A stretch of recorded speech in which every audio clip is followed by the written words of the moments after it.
before the show started. We got some celebrations going on. What's going on? What do we got over here? Everybody at your table's high? Oh, high! Oh. Yeah. Okay. We would have never known. My name is Copland. For those of you that listen to the radio here in the Detroit area, you can hear me every weekend on Magic 105.1. Got some Magic listeners, all right? All right. The Magic family. Thank you, job security.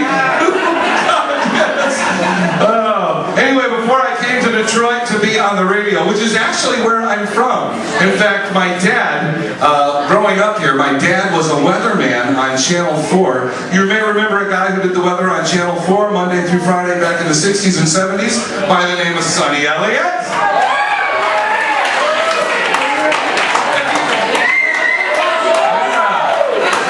Well, he's not my dad.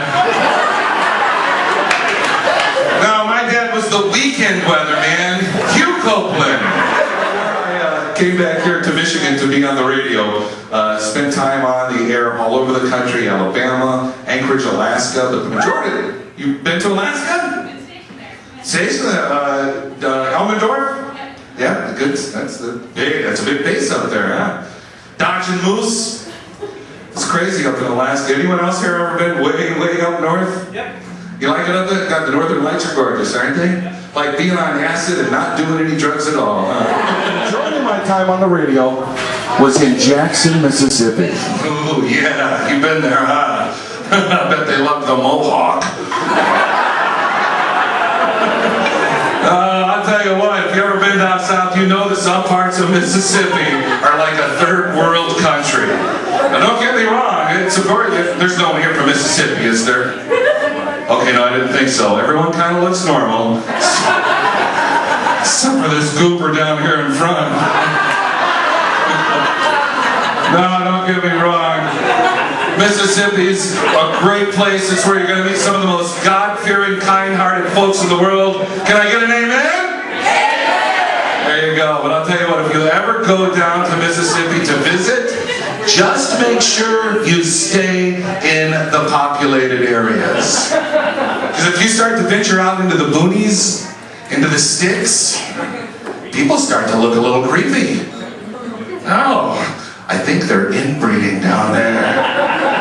I could be doing a live broadcast on the edge of some small town, some bubba come waddling up to me and go, "Hey, you're Guy Copland on the radio? You don't look like you found."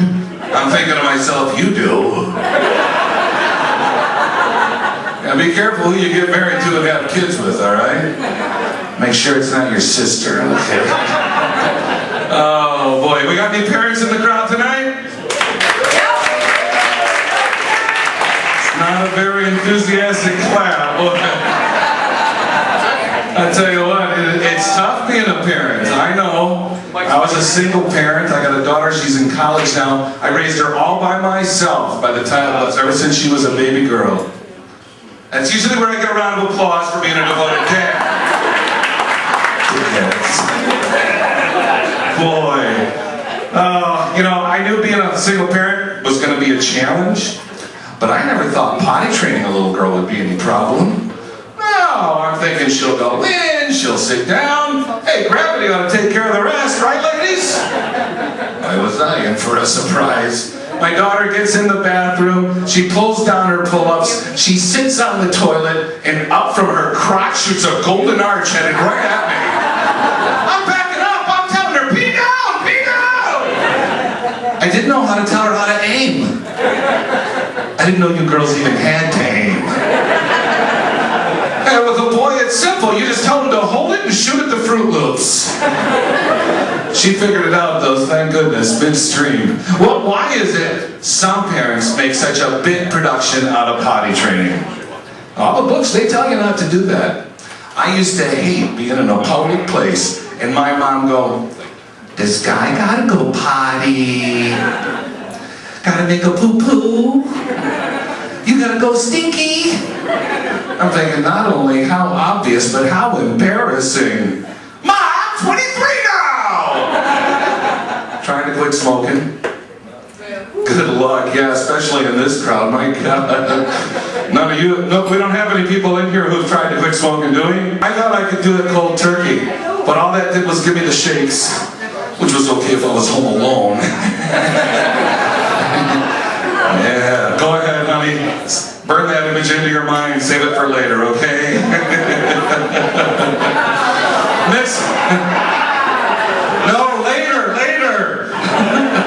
Next thing I tried was the patch. Didn't go for me. I even tried that nicotine gum. I was like, oh my God, that's the worst tasting stuff. I'll never chew that again. So I figured, hey, maybe if I start smoking something that tastes like crap, maybe I won't smoke anymore. So what I started doing was rolling my own cigarettes, hi boy.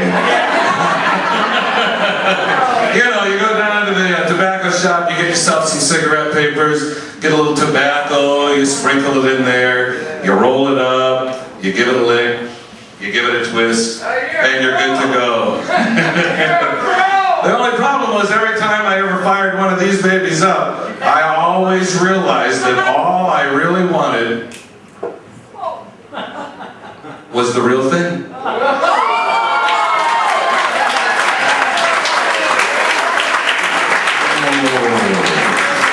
Every time I light up, I feel like I'm on a ship at sea. Oh, that's good for me.